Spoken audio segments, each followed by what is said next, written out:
చాలా మటుకు ఇప్పుడున్న ఉరుకుల పరుగుల జీవితంలో భక్తి అనేది ఎంతో ముఖ్యమైనది, ముక్తికి మార్గం కూడా అంటారు.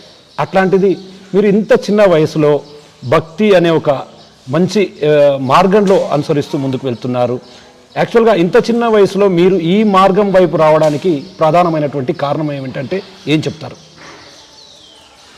భగవంతుని కృప ఫస్ట్, మా పెద్దలు చేసిన పుణ్యం, పూర్వజన్మ సంస్కారం, అమ్మ యొక్క ఆశీర్వాదం, కొంత అనుభవం కూడా కలిగింది ఆధ్యాత్మికంగా. అనుభవం ప్రకారంగా ప్రేరణ కలగడం, కొంతమంది మహాత్ముల యొక్క సందేశాలు వినడం, దాని తర్వాత ఆధ్యాత్మికతనే జీవితానికి ఎంతో సత్యమని గ్రహించి ఇంకా కంప్లీట్గా ఇందులోకి రావడం జరిగింది.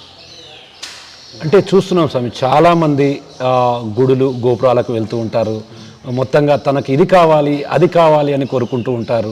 వాస్తవంగా గుడులకు వెళ్ళడం వల్ల భక్తులకు వారి కోరిన కోరికలు తీర్చమని దేవులను అడుగుతుంటారు. నిజంగా ఆ దేవతల అనుగ్రహం వారు ఇచ్చిన కోరికలు నెరవేర్చే విధంగా ఉంటాయంటే ఏం చెప్తారు? ఉంటాయి అనుకోవచ్చా? అంటే చాలా ఉన్నాయి. అట్లా ఎంతోమంది భక్తుల యొక్క భావాలను భగవంతుడు స్వీకరించి అనుగ్రహించిన ఘట్టాలు ఎన్నో ఉన్నాయి. ఇప్పటికి కూడా ప్రతి ఒక్కరి కోరికలు నెరవేరుతాయి. కాకపోతే ఏంటంటే మనకు ధర్మం ప్రధానం.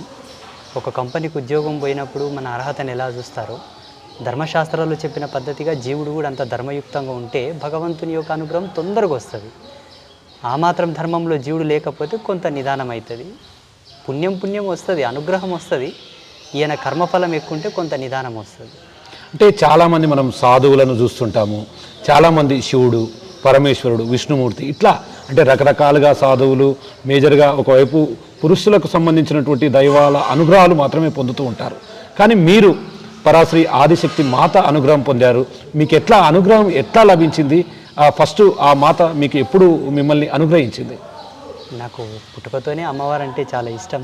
అమ్మవారి యొక్క లీలలు గాథలు బాగా వింటుంటే మా నాన్నమ్మ మా తాతోళ్ళు అందరూ చెప్తుండ్రి అమ్మవారి గురించి. మా పారంపరంగా కూడా నా అమ్మవారి యొక్క పూజారులే.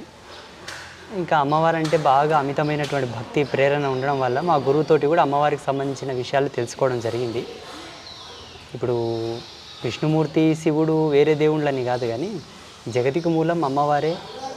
మనము ఈ దేవుళ్ళను కొలుస్తాం. మానవ సమాజం అంతా ఈ దేవుళ్ళను కొలుస్తుంది. ఈ దేవుళ్ళంతా అమ్మను కొలుస్తారు. మనమంతా నదుల్లో స్నానం చేస్తున్నాం, కానీ నదులన్నీ పోయి మళ్ళీ సముద్రంలోనే కలవాలి కదా.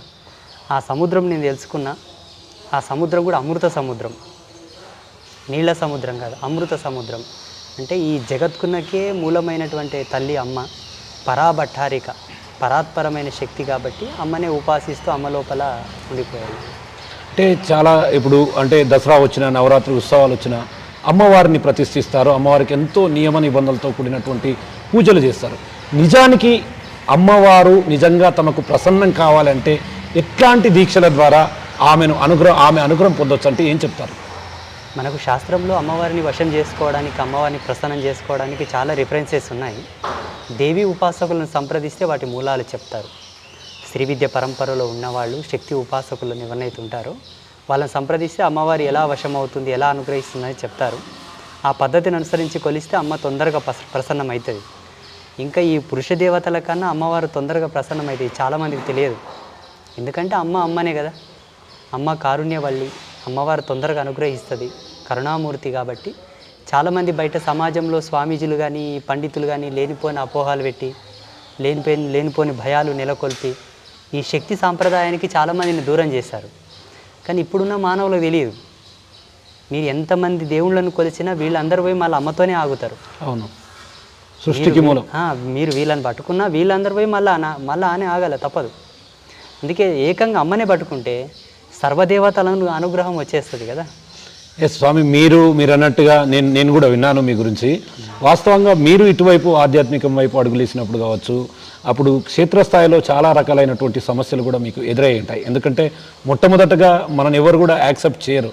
అంటే మీకు అప్పట్లో ఊరు నుంచి కావచ్చు, బయటి ప్రపంచం నుంచి కావచ్చు, ఎట్లాంటి ఒడిదుడుకులు వచ్చాయి, ఎట్లాంటి ఇబ్బందులు తలెత్తాయి?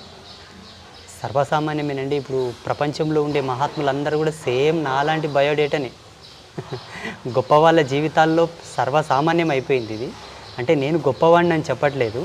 కాకపోతే ఏంటంటే సమాజంలో ఒక విధమైనటువంటి చూపు ఉంది. ఏమని, ఎవరన్నా కొంచెం ఆధ్యాత్మికంగా ఎదుగుతున్నారంటే అవతలకి ఏం అనుమానం వస్తుంది, ఈ అబ్బాయి ఏంటి చిన్నగా ఉన్నాడు, సరే చిన్న ఉన్నాడు పర్వాలేదు, చాలామంది బాలయోగులు ఉద్భవించారు, ఓకే అనుకుందాం.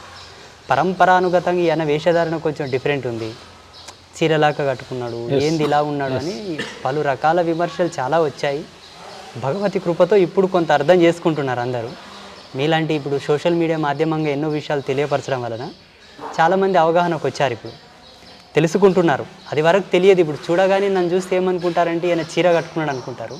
ఇది ఏకవస్త్రం అని నేను ధరించిన ప్రతిదానికి ఒక అర్థం చెప్పడం వల్ల గ్రహించగలుగుతున్నారు ఇప్పుడు సమాజం అంతా కూడా.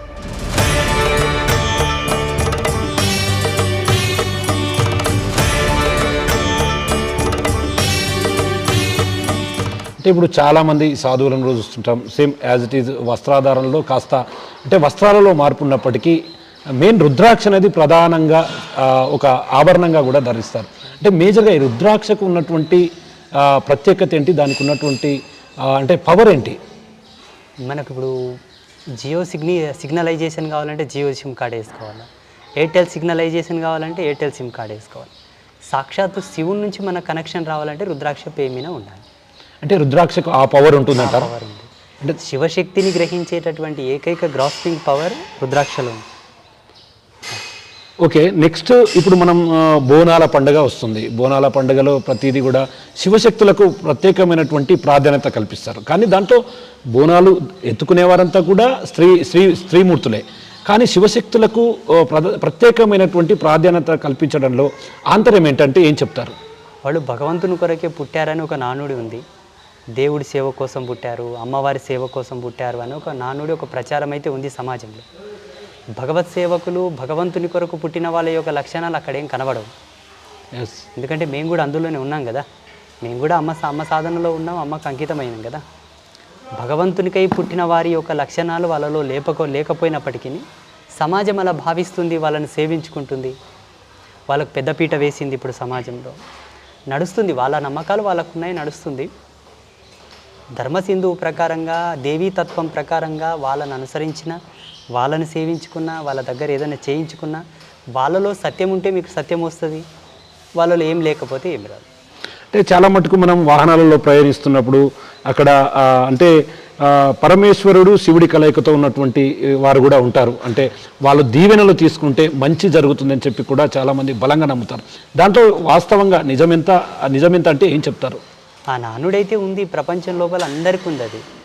అంటే అర్ధనారీశ్వరి అంశతో పుట్టిన వాళ్ళు ఎవరైతే ఉంటారో వాళ్ళు దీవిస్తే మంచి జరుగుతుంది, శాపం పెడితే తగులుతుంది అని ఒక నానుడు ఉంది. అది ఎంతవరకు సత్యము ఎంతవరకు అసత్యం అన్న మాట పక్కన పెడితే, మా పెద్దలు ఒక మాట అనేవాళ్ళు, ఎవరి కడుపు మీద కాలు జాపనోని కాలు పట్టుకుంటే మంచిది అవుతుంది అంటుండ్రి. ఎవరి కడుపు మీద కాలు జాపనోని కాలు పట్టుకుంటే మంచిది అవుతుంది, వాని కాలు మొక్కితే మంచిగా అవుతుంది. 10 మంది కడుపుల మీద కాలు జాపినోని కాలు మొక్కితే పాపం తగ్గుతుంది అంటుండ్రి మా పెద్దలు. ఇది మోటు సామెత.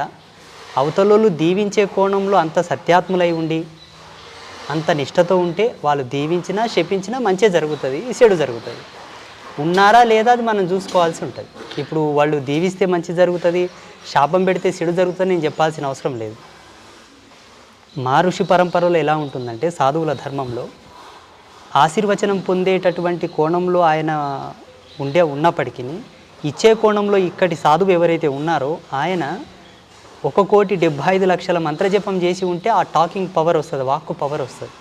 1,75,00,000 లేకపోతే 3.5 సంవత్సరాలు మౌనంగానే ఉండాలి ఆయన.